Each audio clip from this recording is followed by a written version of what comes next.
Parto para el extranjero con la esperanza de que todas esas conquistas que tanta sangre han costado serán respetadas por aquellos que comprometieron su palabra. Las constituciones han sido, son y serán durante mucho tiempo todavía simples pedazos de papel. Seguiré preparándome para servirle mejor a los intereses de mi país. Caamaño, de militar a guerrillero. La sorprendente historia del coronel Francisco Alberto Caamaño Deñó, su entrenamiento guerrillero y el trágico final del comandante Román en Caracoles. Largometraje documental escrito y dirigido por René Fortunato. Desde el jueves 16 de febrero, solo en cines. No se lo pierda. Oye, País, buenas noches. Oye, País, yo soy Rudy González. Qué bueno que me acompañen en esta hora, como cada noche, aquí en Color Visión y por otras plataformas de la televisión dominicana. Me tomé esta noche para compartir con ustedes un conversatorio que para mí no tuvo desperdicios y espero que para ustedes tampoco. Documentar la historia, y más la historia reciente, es complejo por muchas razones. Primero, documentarla en el cine, en el celuloide, después me van a corregir el porqué del celuloide, es difícil para poder lograr tener esas imágenes que nos lleven a la situación vívida que se narra en cada uno de los documentales. Punto uno.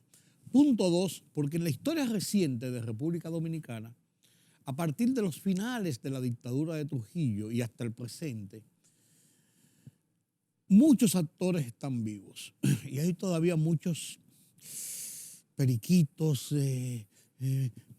muchas situaciones que a veces crean ronchas por documentar, por relatar, por contar, por poner en público y en blanco y negro, de una manera objetiva, diferentes episodios de esa vida histórica de República Dominicana.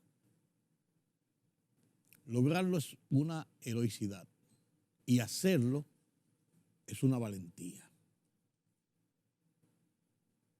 ¿Qué nos trae René Fortunato, cineasta, historiador, investigador, documentalista, ya con una decena de buenos documentales sobre la historia dominicana y ahora de cara a este nuevo documental sobre Caamaño, Francisco Alberto Caamaño Deñó? Mito, verdades, cada uno con sus pasiones, cada uno con sus ideas, podrá ver en este documental a ese Caamaño. Pero también recordamos desde la trinchera del honor hasta la fecha todos esos documentales que nos han vuelto a poner en el día a día prácticamente, en la mente de nosotros, lo que ha sido esa historia y el porqué de finales de Trujillo hasta ahora estamos aquí. Con René Fortunato converso después de la pausa.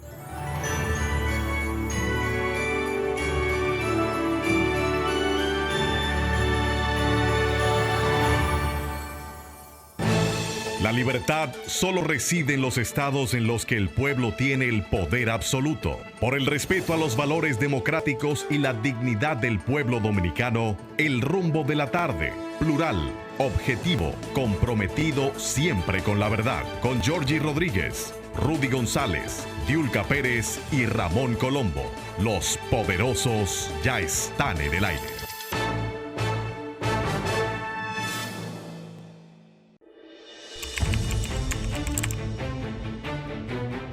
Periodismo de investigación, columnas, opinión, análisis, reportajes de fondo, hora por hora, una completa plataforma multimedia. periodismo con valor. Noticiashorapor.com.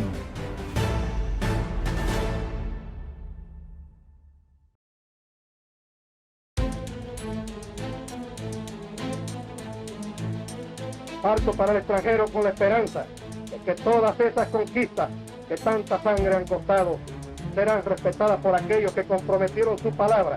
Las constituciones han sido, son y serán durante mucho tiempo todavía simples pedazos de papel. Seguiré preparándome para servirle mejor a los intereses de mi país. Camaño, de militar a guerrillero. La sorprendente historia del coronel Francisco Alberto Caamaño Deñó, su entrenamiento guerrillero y el trágico final del comandante Román en Caracoles. Largometraje documental escrito y dirigido por René Fortunato. Desde el jueves 16 de febrero, solo en cines. No se lo pierda. Gracias por continuar con nosotros. Le habíamos anunciado en la primera parte de esta emisión un conversatorio que prometo interesante para hablar sobre un tema apasionante, el tema de la investigación periodística histórica, el tema del cine, el tema de llevar con una animación real hechos históricos que uno los ve plasmados a veces en los libros y son un poco fríos y además que son parte también de las historias que van de boca en boca en una nación que todavía es pequeña, por así decirlo, y todas las familias confluyen unas con otras y tienen cada una unas versiones y unas dimensiones y unos escenarios de cada una de los episodios que hemos vivido en nuestra historia más reciente, para ponerlo así, de finales de la dictadura de Trujillo hasta la época, ¿por qué no? René Fortunato, no hay que presentarlo. Sería una osadía mía intentar presentar a René Fortunato. Los conocemos muy bien, pero quiero conversar con él en esta noche sobre el porqué de esa pasión histórica, de poner, ya no se dice el celuloide, ya yo no sé cómo es, porque ya no es celuloide, de poner en pantalla esos episodios con investigación seria, desapasionada, objetiva, cuasi periodística. Yo digo que él es más periodista que muchos que nosotros a veces, porque ahí es donde está la virtud de un buen historiador, plasmar con objetividad. Gracias por acompañarme, Fortunato. Qué bueno, René, estar contigo. Bueno, gracias a ti por esas palabras alentadoras y bueno, que me hacen sentir bien escucharlas. No, pues es la realidad. La gente dirá, estos dos están ahí renovando viejos afectos. Sí, pero no, es la verdad. Sí, es la verdad. René, ¿qué te ha llevado a ti realmente a seguir esa línea en el cine, en la producción cinematográfica? Fíjate, tú sabes que lo primero es un profundo amor que yo tengo por mi país. Yo no pienso como con la idea del exterior, ni de irme. Nunca me he ido de aquí, no he vivido fuera nunca, ni de aquí me voy, de aquí me moriré. O sea, yo soy opuesto a aquellos de que creen que se van a sentir realizados porque se vayan a casa del carajo a vivir un tiempo. Los respeto y todo eso, pero yo... Ya somos dos. Aquí, por más difícil que se ponga la situación, moriré con las botas puestas. Entonces, ese profundo amor por mi país me llevó a mí a pensar cómo yo puedo aportar, cómo yo puedo dejar un legado. Entonces, tú sabes que es muy palpable la enorme influencia que tiene la cultura anglosajona en nuestro país. ¿Ves? Claro. Es una cosa enorme, demasiado fuerte, irresistible casi. Entonces, yo me pregunté, de niño, bueno, cuando la Guerra de Abril, yo tenía alrededor de 5 o 6 años. Y la recuerdo como ahora. ¿Ves? Que fue un episodio trascendente. Yo vivía cerca en la postrimería de la base aérea de San Isidro. Yo veía los aviones y los tanques de guerra cuando salía. Eso me impactó enormemente. Entonces, y la figura de Caamaño. porque en mi casa se escuchaban los discursos por la radio de Camaño y todo eso. Y luego, cuando yo comencé a trabajar en televisión, yo dije, ¿cómo yo puedo aportar a mi país? ¿Cómo yo puedo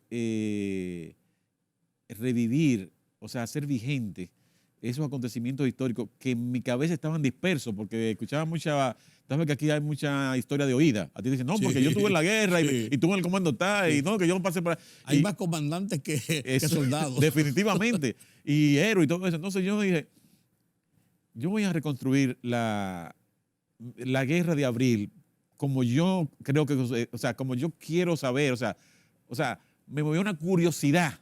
La curiosidad me llevó a la investigación para reconstruir la guerra de abril.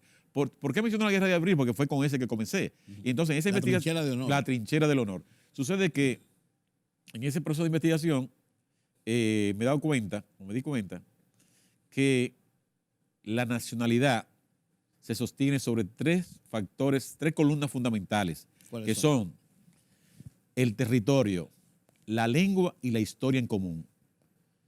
Tú, caminando por la calle de Madrid, mira a lo lejos y tú puedes identificar a un dominicano. Si está hablando con otro, dice, ese es dominicano. Sí, sí. Entonces, esa identidad, ¿me entiendes? Ese atmósfera, esos valores que nos identifican, tienen que ver mucho con la historia en común. Por eso viene, ahí respondo a tu pregunta, mi labor de rescate, preservación y difusión de la memoria histórica como una forma de contribuir a fortalecer lo que somos como dominicanos. Esa fue la reflexión con la cual yo me lancé a hacer cine documental. Porque el asunto es que el ahora... éxito de Trinchera de Honor. Bueno, claro. Eso te motivó. Sí. Bueno, espérate, que hay un nicho. No, pero no solamente el nicho, porque esa palabra se usa ahora mucho en el mercadólogo. No, pues yo lo digo nicho porque hay muchas historias sin contar. Exacto. Pero por eso que lo digo. Exacto, pero recuerda que la Trinchera de Honor fue en 1988. Sí. Tú ves, aquí se usaba lo que tú decías ahorita, el celuloide. Es más, hubo algunos críticos que dijeron que lo mío no era cine porque no era celuloide. Hasta eso se decía. ¿Tú entiendes? Porque todo era celuloide. Entonces fui yo el que dije, no. Cine es, porque otra cosa hay que tener el concepto bien claro, cine es el arte de la expresión sensible con imagen y movimiento. No importa el soporte que estaba. Sí, sí. Y la realidad me ha dado la razón ahora. Eso lo dije yo en el 88. Sí, imagínate. Sí, y ahora todo el mundo sabe que ahora es digital. Ahora no importa qué soporte esté. Fíjate como yo, que sin saber, o sea, neófito en el tema, dije, era celuloide. Sí, no, pero así es que se decía, sí. El celuloide, el filme, porque lo que decía, no, el filme, no, Sí. porque ese es un desperdicio de celuloide, ¿tú me entiendes? No, pero ya el celuloide no existe, ¿ves? Entonces, ¿qué sucede? Que ahí dije yo, bueno, rescate, preservación y difusión de la memoria histórica del pueblo dominicano, utilizando para ello el arte de las imágenes en movimiento. Entonces, ¿por qué el arte de las imágenes en movimiento? Porque también aprendí que una imagen dice más que 1000 palabras. Sí. Y entonces, cuando salí con la Trinchera del Honor, yo empecé para satisfacer una curiosidad personal de conocer a Camaño, de conocer a los constitucionalistas, de conocer a los comandos. Y esa satisfacción, el satisfacer esa necesidad, esa curiosidad, salió el largometraje. Y fui a los cines lleno de inseguridades y de temores. ¿Por qué? Porque, no sé, tú lo habrás pasado, que cuando tú te metes en un proyecto, hay cantidad de voces que te dicen, no te metas en eso. Sí, no, tú me estás diciendo un proyecto ahora. Estoy seguro que hay gente todo ¿y por qué tú te vas a meter en eso? Te vas a volver loco. Te vas a volver loco, te vas a volver una casa. Eso es lo que tú me encuentras, voces agoreras en el medio que te dicen, ten cuidado, porque eso no es. En vez de alentarte, tratan de desalentar. Exactamente. Bueno, pues como yo comencé con eso, encontré todas esas voces. ¿Tú sabes por qué? Porque me decían, la gente no va al cine a ver documentales, eso va a ser un fracaso. No te metes en eso. ¿Cómo tú vas a perder tu tiempo? Eso era todo eso. Y yo seguí hacia adelante. Y fui con toda esa voz agorera, rondando la cabeza, modestamente al cine, el Palacio del Cine en la 27, que estaba ahí. Sí. Óyeme, y aquello fue un desborde tal de gente, bueno, que se constituyó en la película más taquillera, de la producción más taquillera de esos años. Y es la gente la que me ha dicho a mí, sigue por ahí, que eso es lo que queremos ver.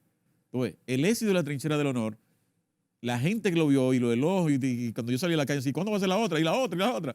Fue el que generó la serie del Poder del Jefe. ¿Ves? Sí. El rescate y preservación de la memoria histórica. De ahí viene esa pasión por el cine. El cine, no como se ve ahora, como un recurso de chercha para producir dinero rápido. No, el cine mío es el cine con fusión, con compromiso social. Un aporte. Un aporte, a la exacto. educación, a la historia, a la memoria histórica del país. Exactamente. Ese ha sido mi norte, aportar. ¿Cuántas van ya? 9. 9. 9. Del 88 ahora van 9. Sin contar la que viene. Sí, definitivamente. Para completar la docena. Sí. Y René, ¿cómo la gente te califica a ti? Uno se da cuenta.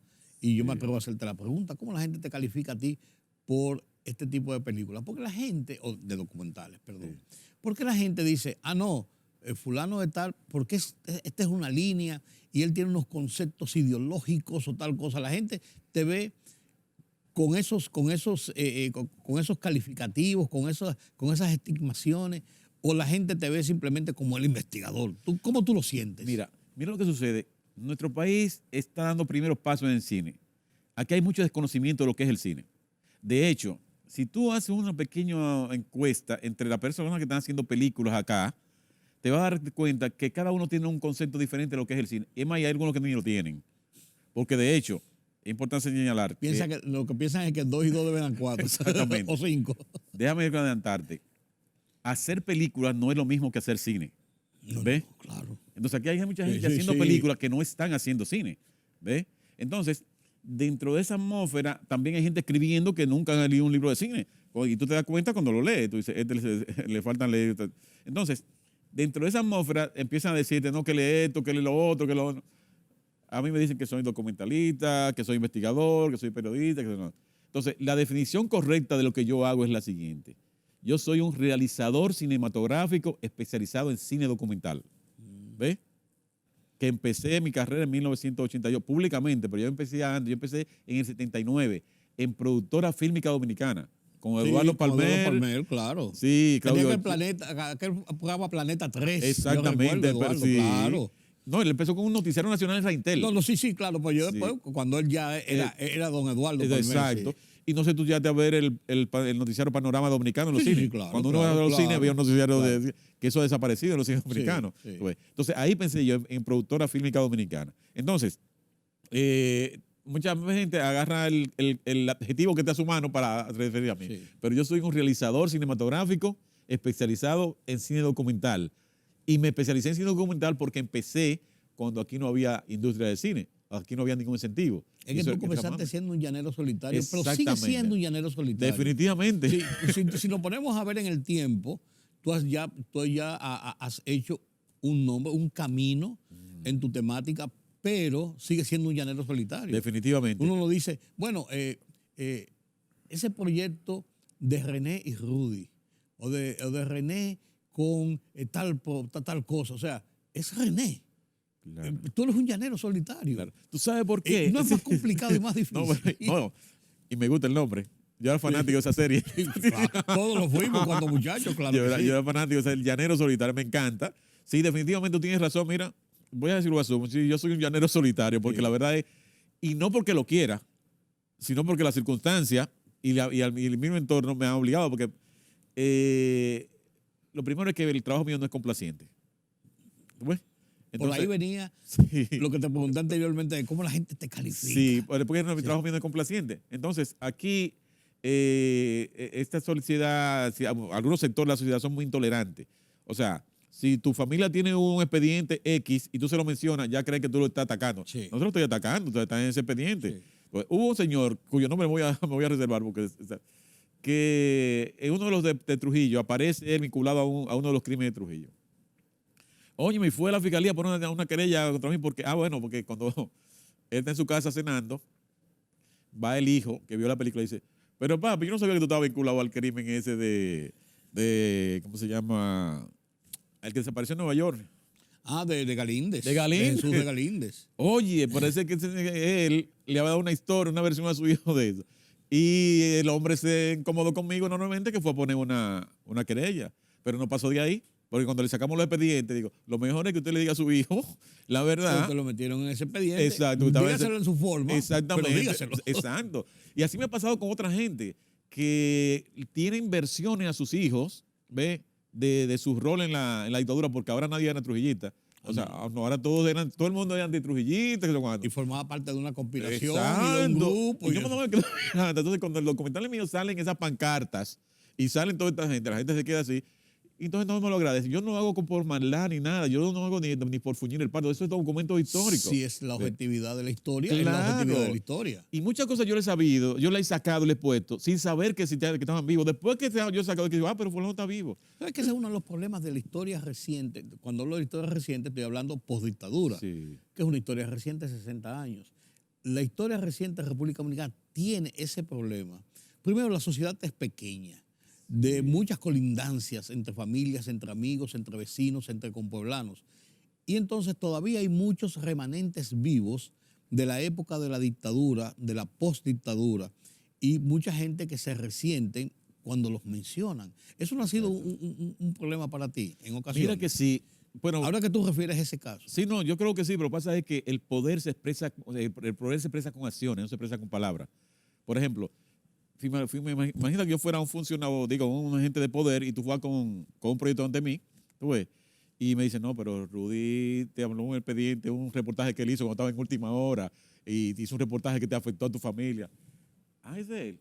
Ah, no, pues mira, Rudy, eso que tú me estás planteando, Sí. no tenemos presupuesto ahora, Sí, digo, sí. ¿cuándo? Pero es el expediente que te tienen a Sí, ti, sí. ¿me entiendes? Que lo Es que una, tú una forma de vendetta por lo que tú hiciste, o por lo que entienden que fue mal. Exactamente. Si tú haciendo tu periodismo, que tú, en tu época de Sí. que tú tienes un medio importante, quizá cuántos enemigos tú, o cuánta gente se enojó contigo que tú no lo sabes. Sin tú ni saberlo. Exacto. Sí. Pues sí me pasa a mí. O sea, cuánta gente se ha enojado conmigo sin yo tener la intención de enojarlo, sino porque estamos haciendo de material, documento histórico. Y otra cosa es que el trabajo mío, hacer audiovisual, al tú verlo, que es más convincente que tú leerlo. No, claro, claro. No, Porque eso, esa vividez que tiene, Claro. claro. Porque, por ejemplo, mira esto. Lo pone en otra dimensión. Sí, mira, hay cosas que yo he sacado, hay párrafos que yo he citado de libros que mucha gente se ha enojado. Ve, pero yo por eso tengo un libro y te voy a citar uno. El destino dominicano de John Barlow Martin. Sí. Ese libro, El libro antológico de la de la Sí. final de la dictadura y la postdictadura exacto, inmediatamente. pues en claro. ese libro, se los recomiendo, bueno, no está agotado, pero se lo encuentran por ahí. Por ahí aparece, Sí.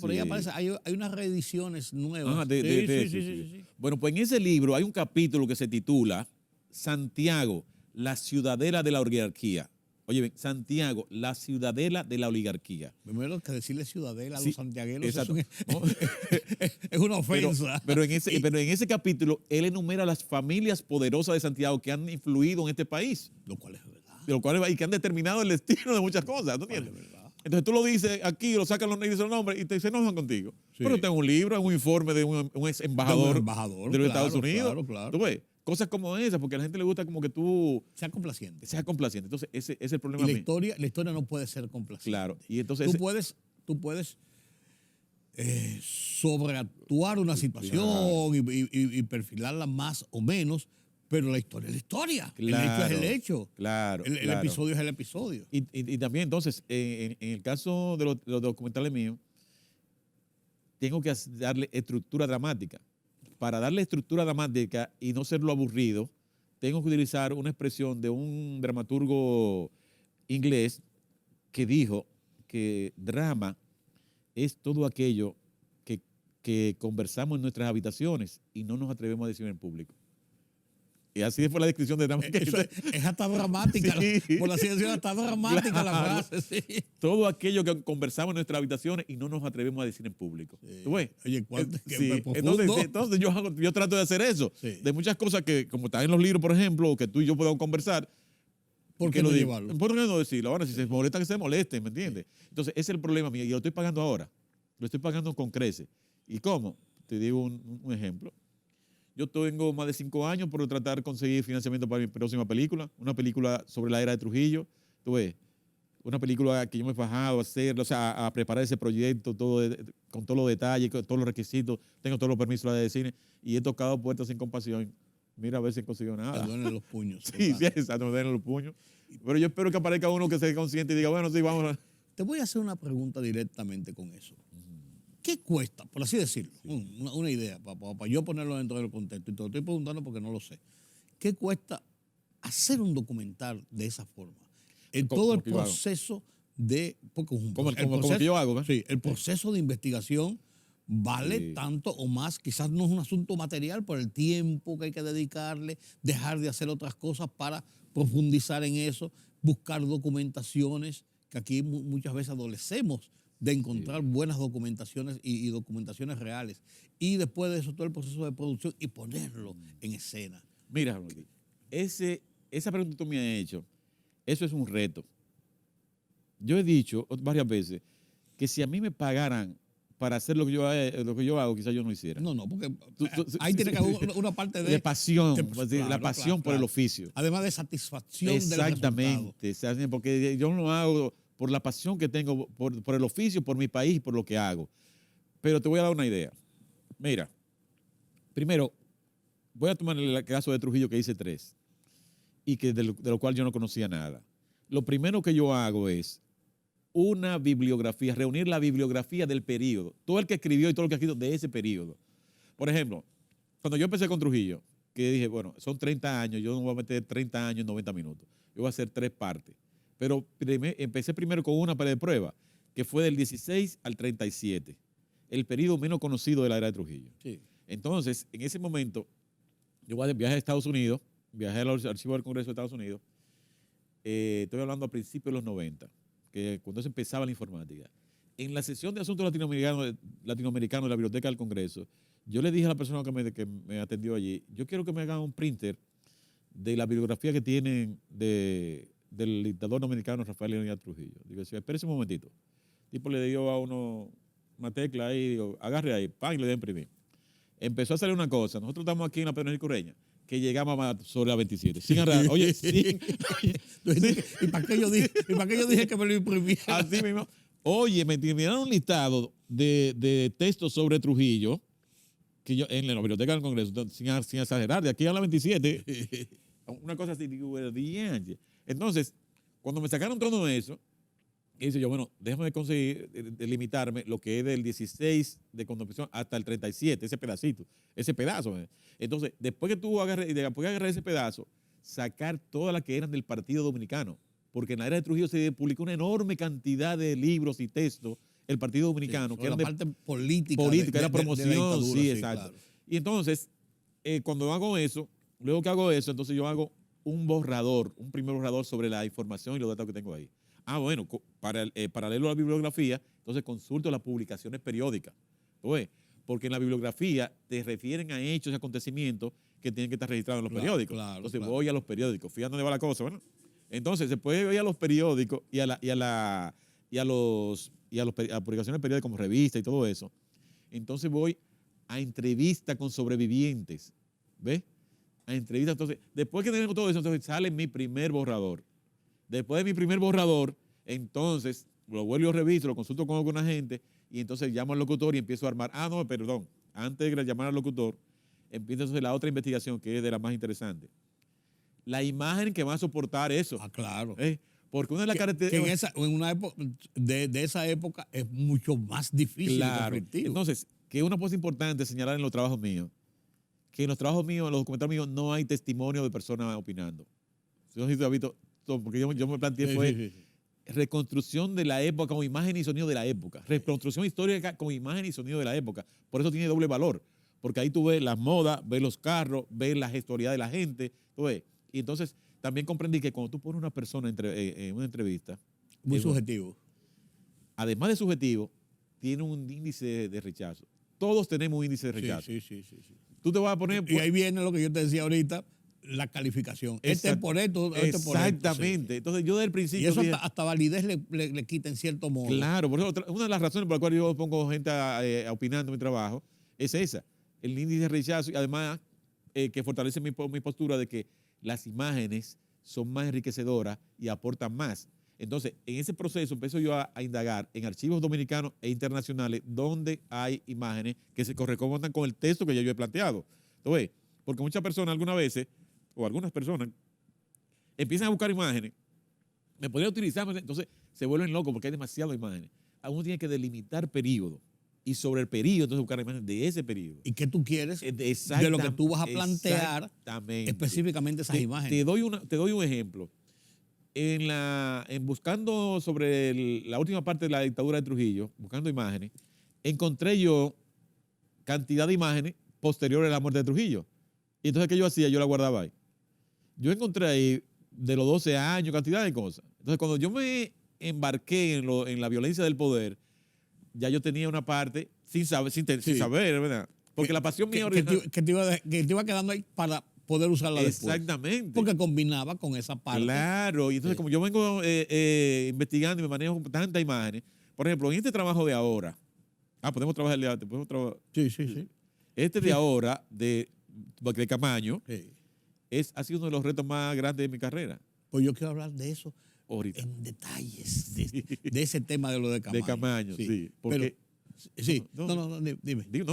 No, lo que te quería decir, porque uno piensa muchas veces, y es más fácil a veces quizás, tratar de recrear algo que tú tienes sobre lo que tú has escrito sobre el guión, que buscarlo en la forma vívida de cómo ocurrió y esas imágenes que obedezcan realmente al tema que estás describiendo. Es mucho más complicado, mucho más complejo. Claro, es mucho más complejo buscar las imágenes originales. Sí. No, te quiero decir, y ahora quizás que hay imágenes de todo, Sí. pero esa de una época de antes así, de la dictadura y eso, es más complejo. Claro, es mucho más complejo porque, mucho más complejo y en algunos casos está más caro, ¿verdad? Porque fuera de aquí venden eso carísimo. Porque eso requiere una investigación bibliográfica previa. O sea, tú sabes lo que tú quieres. Exacto. Tú no puedes salir por ahí y que vamos a buscar imágenes de la era de Trujillo, déjame buscar, qué sé yo, de Balaguer. No, tú tienes que saber dónde buscarla y qué buscar. ¿Y qué tú quieres buscar? Exacto. Claro. Y para eso tienes que fajarte a leer la bibliografía previa. Sí. ¿Lo ves? Y ver las fuentes de los autores de los libros que tú has leído. Y entonces ir a esa. Bueno, entonces eso es lo que yo hago. Y eso, por eso ahí el trabajo mío tiene esa credibilidad y esa fuerza. De tus documentales, ¿cuál es el que tú dices, este es mi documental? Porque uno siempre tiene un hijo preferido. Uno quiere a todos los hijos, pero siempre uno se desvive por uno. Y tú tienes que saberlo porque es así. Oye, ya lo dijiste. Cuando uno tiene varios hijos, uno tiene todos. Lo quiere a todos, pero siempre uno dice, ahí como que yo la pegué, Sí. como que fue lo que yo quería, como que se consiguió el objetivo. Mira, cada uno tiene una particularidad que me ha dado grandes satisfacciones. Pero el que más grandes satisfacciones por la reacción de la gente, entonces, porque yo recorrí el país con él y la gente se me acercaba y abrazaba y me felicitaba, es la trinchera del honor. Abrir la trinchera del honor. Que fue tu Sí, primero, el primerizo. Sí, y para sorpresa mía se ve ahora como si fuera en el primer día. Sí. La gente lo sigue viendo. Sí. Porque yo creo que es la única referencia que hay con esa calidad de la guerra de no, y en ese contexto completo, porque la gente conoce episodios o ve episodios Exacto. por alguna razón, pero verlo todo dentro del contexto es diferente. Claro. Mira, nunca olvido cuando lo pasé yo en la Romana, en la iglesia de la Romana, y un obrero del Central Romana se me acercó a abrazarme, a darme las gracias, porque él por haberlo hecho vivir esa época, que él ya la tenía olvidada. Cosas como esa, Sí. en San Francisco de Macorís. En fin, entonces ese me dio mucha satisfacción. Pero hay otro que no me dio tanta satisfacción del público, pero sí satisfacción personal, que es El Poder del Jefe 2. ¿Por qué? El Poder del Jefe 2, porque ahí hay un análisis de la conducta de Trujillo, del hombre, no el político, sino el hombre. Porque es un documental, es más lento, tiene una opción más reflexiva y me satisface mucho porque aquí todo el mundo habla de Trujillo. Que Trujillo, el Satra. Pero yo me pregunté, joder, ¿y cómo un hombre se metió en el bolsillo a más de 3 millones de hombres, de ciudadanos? ¿Cómo un hombre, qué cualidades tenía ese hombre, para durante 30 años decir aquí yo soy el que mando? Fue 30 años después que apareció un grupo de valientes y le quitó la vida, pero habría contrario a lo que cree mucha gente o que se reproduce, Trujillo no era un estúpido. No, y todos los hombres tienen virtudes y defectos. Exacto. Si los defectos son mayores que las virtudes o tú las quieres potencializar, es una cosa. Exacto. Pero virtudes y defectos tiene todo humano. Entonces, El Poder del Jefe 2 aborda ese aspecto del Trujillo. Del hombre. Exactamente. Y es más reflexivo. Tú ves. Y ese me cautó. Y bueno, la asociación de Latin American Study Association, LASA, de los Estados Unidos, le dio un premio a Washington ese documental. Lo consideró uno de los mejores hechos en América Latina. El del Poder del Jefe 2. en la convención que tuvieron en Washington. ¿Tú me entiendes? Ese salió En el 96, por ahí. 96. Ese fue tu segundo. Tercero. Porque fue el sí. poder del jefe 1 y el del jefe 2. Exacto. Y luego, la violencia del poder me ha traído...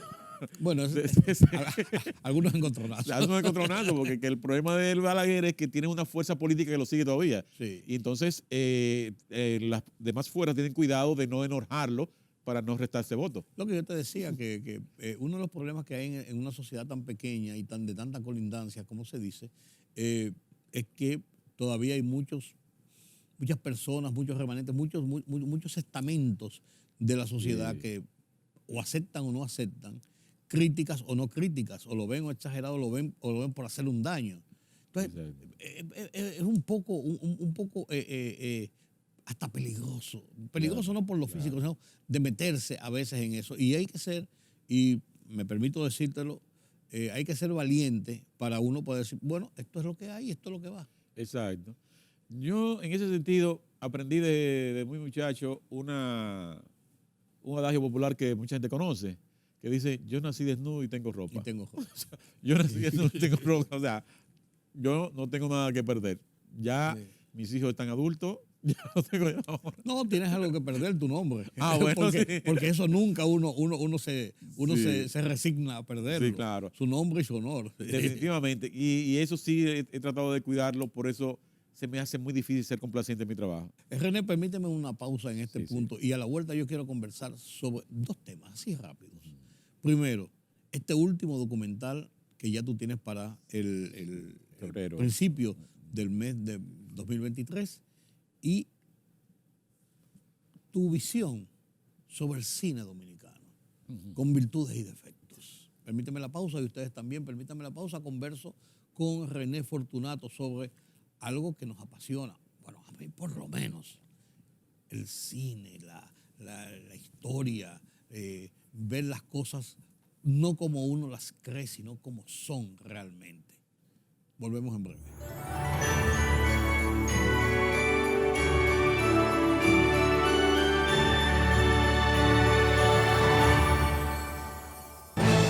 La libertad solo reside en los estados en los que el pueblo tiene el poder absoluto. Por el respeto a los valores democráticos y la dignidad del pueblo dominicano, el rumbo de la tarde, plural, objetivo, comprometido siempre con la verdad. Con Georgie Rodríguez, Rudy González, Diulca Pérez y Ramón Colombo.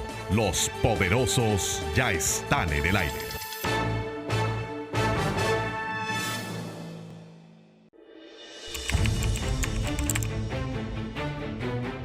Periodismo de investigación, columnas, opinión, análisis, reportajes de fondo. Hora por hora, una completa plataforma multimedia. Periodismo con valor. Noticias horaporhora.com.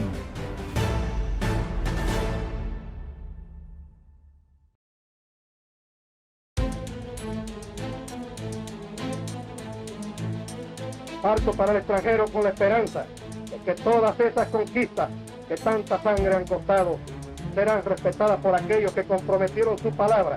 Las constituciones han sido, son y serán durante mucho tiempo todavía simples pedazos de papel. Seguiré preparándome para servirle mejor a los intereses de mi país. Camaño, de militar a guerrillero. La sorprendente historia del coronel Francisco Alberto Caamaño Deñó, su entrenamiento guerrillero y el trágico final del comandante Román en Caracoles. Largometraje documental escrito y dirigido por René Fortunato. Desde el jueves 16 de febrero, solo en cines. No se lo pierda. Me lo va a echar en cara, va a decir, no, tú eres mayor que yo. Y tienes razón, yo le llevo unos años, por la experiencia que él nos lleva en este ejercicio de documentar la historia, lo hace ver como un don. Sin embargo, yo le sigo diciendo René por los afectos.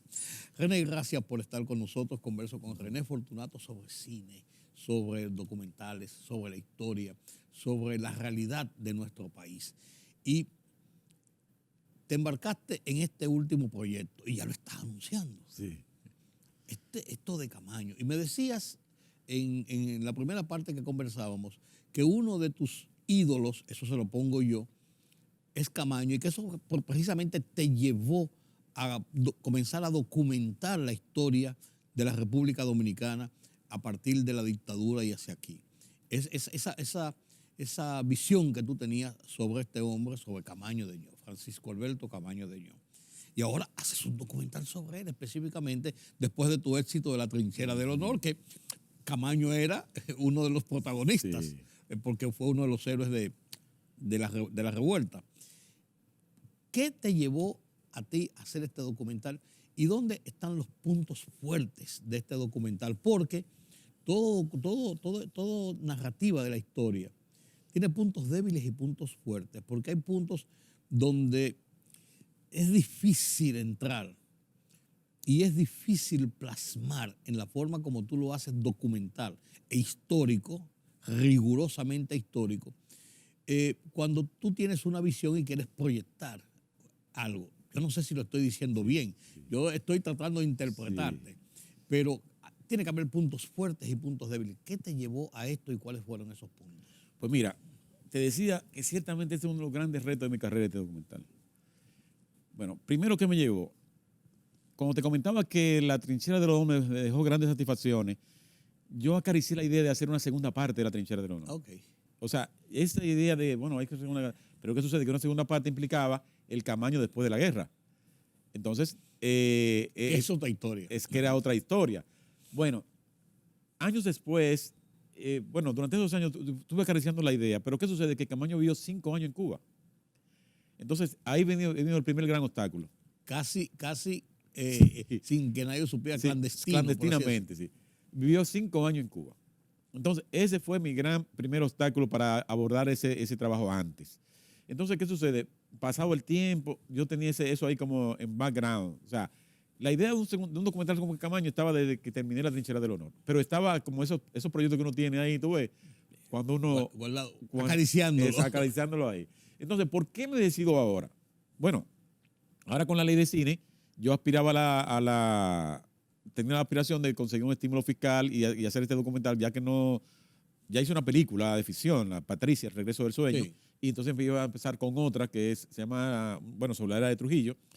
Y entonces, en esa búsqueda de fondo, no podía, dijo, déjame concentrarme en hacer mi documental que implica menos recursos y que depende más de mi trabajo personal que de un equipo de gente y de una cantidad de dinero. Lo fuerte y los retos. Mira, no es un secreto para nadie. Aquí mucha gente tiene comedimiento de hablar de Cuba, pero Cuba, para bien o para mal, es una dictadura extremadamente cerrada. Y esos amigos, porque hay muchos amigos allí, no tienen concepto de la historia. Yo aspiraba que pasados 50 años de eso, podría tener acceso a los archivos de Camaño en Cuba. Uno lo entendía. Como en los Estados Unidos a los 20 ya lo estaban, yo entendía. Bueno, yo hice esfuerzos inconmensurables por llegar a tener acceso a los archivos de Camaño en Cuba, porque fue en 5 años de la vida del héroe nacional dominicano en ese país. Bueno, ese fue mi primer gran obstáculo. Por suerte, y alguien dice que cuando una persona sabe lo que quiere, el mundo le abre la puerta. Yo insistí y conseguí imágenes de él en Cuba a través de su viuda, la persona que vivió con él, que la tenía acá. Aquí en Santo Domingo. Ve, ahí conseguí una buena cantidad de imágenes. El gran reto de este trabajo y el fuerte de él es desmontar algunas afirmaciones que se han hecho sobre ese Camaño posteriores a su muerte, que me permitieron a mí aclarar muchas cosas al tener acceso a sus papeles personales. Por ejemplo, 2 que se afirman. Primero, la gente dice que él vino a inmolarse. Eso tuvo ya la gente repitiéndolo. Y Sí. gente que y Camaño no vino a inmolarse. Camaño no vino a inmolarse. Eso es insostenible. Mucha gente que incluso que estuvieron allá. Yo, bueno, te decía ahorita que mi sistema es manejar la bibliografía disponible. Entonces, sé que en este periodo no hay tanta bibliografía. Sí. O sea, ese Camaño de Cuba, son pocas los libros que hay. Bueno, los pocos que hay lo conseguí y todo. Pero entonces, para compensar esa ausencia, entrevisté a la mayoría de los que estuvieron entrenándose con él allá, que no vinieron. ¿Ves? y ahí tuve una visión de la cotidianidad de Camaño en Cuba. Podías armar. Exacto, entre ellos. O sea, nunca lo entrevisté juntos, siempre era, porque tampoco se llevan, esa es otra, la mayoría no se llevan entre ellos. Las pasiones y los resentimientos de esa época, 50 años después, todavía están vivos en muchos de ellos. Sí. Ve, tú verás cuando tuve el trabajo. Entonces, Oye, y qué interesante. Sí, y yo tuve que lidiar con todas esas subjetividades y todo eso. No sé si tú recuerdas, hace como 5 años, que un grupo de los que estuvieron allá salieron en un periódico, creo que en el periódico Hoy, a acabar con Camaño. Sí. Claro. A tirar denotarlo, exactamente. Claro. Entonces, ese era otro reto. Se habla de una vida licenciosa. Exacto. De muchas cosas. De muchas cosas. Entonces, Camaño es, primero, es un héroe nacional por su gesto en abril. Cuando llega a Cuba, llega también con esa aureola. Allí lo reciben como jefe de Estado y ahí tuvo toda la deferencia en los primeros años. Después fue cayendo en el desinterés de los cubanos por él hasta un extremo que, bueno, ya no te voy a contar la película. No lo cuentes, Sí, vamos a lo verlo. Sí. Entonces, ¿qué sucede? Pero se ve ese proceso. Se ve ese proceso. Camaño, este documental, el gran fuerte de él, para mí, es que va a tener una visión clara y precisa de quién fue el Camaño que estuvo en Cuba. Sí. La transformación que siguió Camaño desde enero del 66, cuando se despidió allí detrás del Cine Triple, en su casa, y salió para Londres. Ese proceso mediante el cual viaja clandestinamente a Cuba y regresa aquí en Caracol en el 73. Lo van a ver. Yo siempre he dicho, yo lo he pensado, lo he conversado, o he dicho para mis adentros, que hay 3 Camaños. El Camaño hijo del general trujillista, que fue militar, que estuvo en Palmasola, que estuvo en los Casconeos, que fue un militar, como todo cualquiera, hijo de un jefe trujillista. El Camaño del 65 y el Camaño de Cuba y Caracoles. Oye, para mí, yo lo he enmarcado siempre en esa forma. Tengo que reírme porque tú no has leído el libreto y sucede que eso mismo se dice en los comentarios.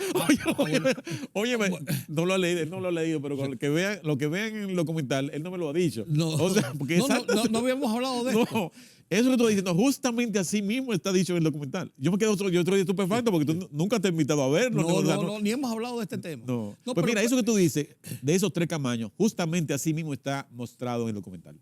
Que son 3 Camaños diferentes. Y se analizan los 3 Camaños, ¿ves? Qué bueno. Sí, mira qué interesante, pero esa coincidencia de la vida. Sí. Alguien que no sepa, dijo, no, fue que él lo vio, que cuando lo vean. Ya se lo había contado. No. Bueno, pues así mismo se trata en el documental, los 3 Camaños. El militar de carrera, el militar de carrera represivo, el militar de la guerra y el guerrillero en Cuba. ¿Ves? Ese proceso. Pero aquí se muestra la evolución que tuvo. ¿Ves? Por ejemplo, mucha gente, sobre todo los que emigran, no comprenden. O sea, no comprenden porque no lo saben quizás lo que es la disciplina militar. A Camaño no se le podía exigir otra cosa que no se comportara como militar. Desde adolescente estuvo en la milicia. Fue a la carrera militar. Estuvo entrenándose en Estados Unidos. Siempre fue militar. Sí. Y entonces, hijo de militar. Hijo de militares. Sí, de militar entonces, recio. Claro, entonces, en Cuba se enfrenta con un grupo de jóvenes que vienen de Ciudad Nueva, de la Guerra de Abril, del 14 de junio, acostumbrados a las reuniones de crítica y autocrítica, del centralismo democrático. Y eso no se usa en la Fuerza Armada. En las Fuerzas Armadas se dice... Y vino de esa época. Y de esa época. En las Fuerzas Armadas se dice, a sus órdenes, señor. Sí. Ordene y mande, señor. Y un letradito que decía, tras el comunismo es tu enemigo. Exactamente. Sí. O sea, de la rigidez del cuartel. Claro. Entonces a Camaño mucha gente lo juzga sin tomar en cuenta esa cualidad, esas condiciones. Y creo que era Ortega y Gasset que decía que el hombre es él y sus circunstancias. Claro que sí. En este documental se muestra a Camaño, porque no se juzga, se muestra él y sus circunstancias y las acciones que llevó dentro de sus circunstancias. Pero eso lo vamos a dejar para ver el documental, porque si yo sigo conversando sobre el tema, él me va a contar muchas cosas y después va a decir que aburrido, porque ya yo sé lo que va a pasar. Y a mí yo soy de lo que no me gusta conocer ni el principio ni el final, me gusta verlo de conjunto. Y no me gusta que me hablen cuando estoy sentado en una sala de cine. Déjame ver lo que yo vine a ver, por por peor que sea la película, y si es buena, mejor. Claro, claro. No, así que vamos a recordarle a las personas que el 16 de febrero está en la Sala de Cine de Santo Domingo y Santiago. Que el 16 de febrero se cumple justamente el 50 aniversario de su muerte. Sí, claro. O sea, febrero va a ser el mes del 50 aniversario del desembarco de Playa Caracoles, que fue el día 2, Sí. y el 16 su muerte en Nizaíto. Sí. Entonces, ahí podrán ver al Camaño convertido en comandante Román, ¿ves? Y las circunstancias de su muerte y todo eso. O sea, que yo le garantizo que va a ser una experiencia memorable. Bueno, tú me decías ahorita que ahora era el preferido. Sí. No puedo decir que esté preferido, por yo estoy gran satisfacción, Sí, una gran sí. satisfacción. No, yo desde que tú comenzaste a hablar, que comenzamos a conversar en este tema, y tú me decías, el bebé que nació conmigo, mi ilusión de comenzar en este mundo fue la trinchera del honor. Y el nombre te dice la trinchera del honor, y Camaño era el protagonista, que nació no de la trinchera del honor, aunque hubiera muchos otros protagonistas, y aunque se mencionaran muchos otros episodios, pero Camaño era el centro de atención. Camaño sin el 65 no existe sin Camaño. Claro. Y entonces, al tú terminar hablando de esto, yo sé que te sonrojas Claro, y te sonríes. Claro, fíjate que el concepto del honor es muy presente en los militares. El honor. No, Tuve hombres de honor. No, claro. Y Camaño tuvo eso hasta el final. Uno de los que yo te entrevisté decía que Camaño siempre repetía en Cuba una frase: cuando las vainas se le ponían difícil a él decía, a mayor dificultad, más honor. O sea, él incluso dice que vino con el eslogan del honor delante, porque era un hombre de honor. Ese era un concepto que, bueno, ahora en la sociedad dominicana tú te pones a mirar, casi nadie habla de eso, hombres de honor, eso no existe. Y los militares, en ese trasiego, y además después de eso, en la transformación del Camaño puramente militar al Camaño político, esos sentidos de humor, de honor, siempre se sobresalen. Exacto. Y son lo que se busca, esa perfección de hacer el tránsito de lo puramente militar a también la parte política, porque ahora se ve que los militares son políticos y leen y estudian en las universidades y todo. Antes eran guardias, por así decirlo. Claro, y de esa escuela que sale Camaño. Claro, claro. Los guardias. Por eso lo digo, sí. Que cumplen órdenes. Sí. Y su concepto de vida. Claro. René, qué bueno conversar contigo. Yo te había dicho que íbamos a hablar del cine dominicano, por eso vamos a dejar para otra ocasión. No. Lo que hemos conversado para mí me ha satisfecho sobremanera, y además de eso yo espero que ustedes también. Y además de eso creo que uno aprende mucho, porque a veces uno no conoce los contextos de la cosa y uno dice, ¿por qué este muchacho se pone inventando con esto? Está inventando con Camaño, con la Revolución, con Trujillo. Pero cuando uno ve los por qué y ve realmente esos detalles y esas visiones hacia lo que es la historia, es muy complejo, y es mucho lo que hay que poner de uno para llegar a situaciones como esta. Yo me alegro de conocer ese trabajo tuyo desde esta óptica, ya en una forma pública, porque hemos conversado muchas veces en las conversaciones de amigos, pasó esto, yo creo aquello, pero ponerlo dentro de ese contexto es como ponerlo dentro de un documental de principio a fin. Claro. Te voy a decir un ingrediente que tiene el documental, pero lo vamos a dejar para otro programa. Te voy a decir lo que vamos a hacer, vamos a analizar el resultado de este documental de Camaño. Exacto. Y ahí vemos esa parte. Sí. ¿Te parece? Pero te doy un avance Sí. que casi nadie toca, que te toca en el documental. La función de los servicios de inteligencia en el proyecto de Camaño. Te lo dejo, eso está ahí. No, yo cuando vea el documental Oye, te voy a decir, tú me querías decir eso. Sí. Gracias, René Fortunato. Un placer, un lujo para nosotros poder conversar con un cineasta, con un documentalista, con un historiador, con un investigador de nuestra historia como René Fortunato, que lo opuesto no solamente se ha quedado con él en la satisfacción de su mente, de su vida, sino que lo ha puesto a disposición de todos los dominicanos. Espero que ustedes hayan disfrutado este conversatorio y que tengamos la oportunidad, después de ver este documental en febrero sobre Camaño, poder desglosarlo y poder decirle, pero te faltó que Camaño una vez se resbaló y se cayó. Dice, pero tú no conocías que él levantó la mano derecha para otra cosa. Ahí lo vamos a discutir. Está bien, eso está bueno. Gracias por acompañarme. Yo soy Rudy González. Nos vemos en la próxima. Parto para el extranjero con la esperanza de que todas esas conquistas que tanta sangre han costado serán respetadas por aquellos que comprometieron su palabra. Las constituciones han sido, son y serán durante mucho tiempo todavía simples pedazos de papel. Seguiré preparándome para servirle mejor a los intereses de mi país. Camaño, de militar a guerrillero. La sorprendente historia del coronel Francisco Alberto Caamaño de Ño, su entrenamiento guerrillero y el trágico final del comandante Román en Caracoles. Largometraje documental escrito y dirigido por René Fortunato. Desde el jueves 16 de febrero, solo en cines. No se lo pierda.